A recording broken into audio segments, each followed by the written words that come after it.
Hello everybody, it is me, Azura. Now, today is going to be a little bit different, as today I wanted to talk about one of my favorite types of video formats. Now, I know it's probably because of the fact that YouTube has bloat-scaled into something of a video essayist's wet dream, but that's besides the point. I think one of the best things to come out of the shift from short-form content to extremely long form, like an hour plus type videos, would be the introduction of the iceberg format. Now, those, actually, I'm going to be honest, if anyone that's been on this platform for longer than, I'd say, a couple of months will know what an iceberg is. I don't need to explain it. You don't need to explain it. No one needs to explain it. I just wanted to talk about them. I think one of the best parts about iceberg videos is just because of the fact that they allow for an extreme deep dive into certain topics and certain subjects without being too heavy-handed about it, especially considering the fact that when it comes down to it, icebergs are an extremely efficient way of divulging information to other people. That, and it makes for great background noise when you're busy doing something, such as sitting in a steel path Warframe survival mission for 3 hours on end, or you're programming, or you're cleaning your room, you're organizing stuff, or you're just doing work in general. Or you're just doing something fun, and maybe you're practicing a hobby or something, which is always nice. For me personally, I like icebergs because it's just something I can listen to while I fall asleep, which, to be fair, I don't know if that's considered a weird thing or not, but that's just something I do. I think my favorite style of icebergs are just the ones that address really dark stuff. And in fact, you know, Wendigoon did all of this first. Shout out Wendigoon, love that guy. Is the fact that there are some really dark topics, but you can approach it in a way that's digestible. That's the word. Yes, digestible. And you even learn a couple of new things.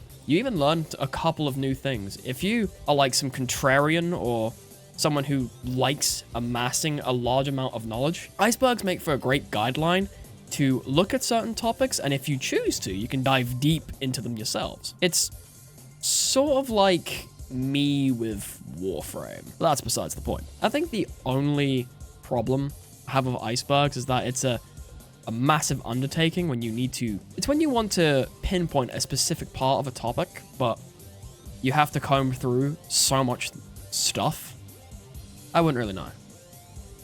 Another part of my fascination with delving into topics would happen to be the database style of topics. Now, the best example of database style like storytelling, of course, as everyone would know, would be the SCP Foundation, the X-boards originated, 4chan, all the things from the old net came from 4chan, let's be real, like half the forum boards. It was just, the SCP Foundation has just a very interesting, it just has an interesting vibe to it. It's possibly the biggest, in fact, it is the biggest collaboratory writing project on the internet, as far as I know. That's from like BaseNet, just sat in my room reading articles or listening to people read articles of SCPs. I think what helps as well is that there's massive amounts of quality control when it comes to the SCP Foundation. I'm not sure if the backrooms or any of the backrooms database stuff has been kept to such a high standard. I'd have to double check. I will let you guys know if I do stumble upon any decent quality control of that thing. But I think the mystery behind all of it, or like the palpable fear that comes from these styles of storytelling, is the fact that at times it can come off as extremely official, even if everyone knows it's fictional. It's just nice to immerse yourself in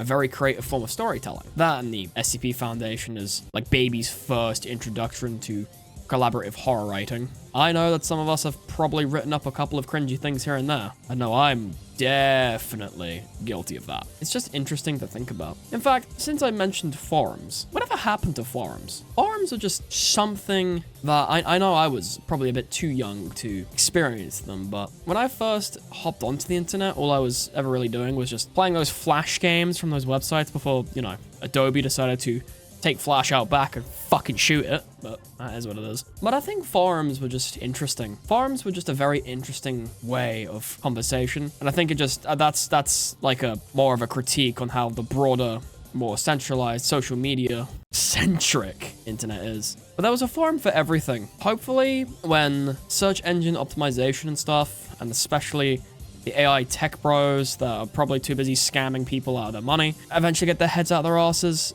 which they never will. I hope we can bring back forum websites. Forum websites were cool. There was a website for everything. Contrary to popular belief, I believe that it would be better if we started introducing more technical barriers to entry to stuff again. I wouldn't know if that's a controversial take or anything. It's just, I feel like with the enshittification of the internet, it's a case of critical thinking has been reduced for constant slop.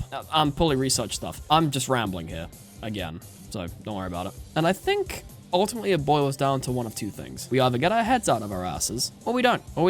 Simple as. Anyway, I'm gonna cut it here and stop rambling. And I don't know. I'll see everyone in the next video, I guess. Hey,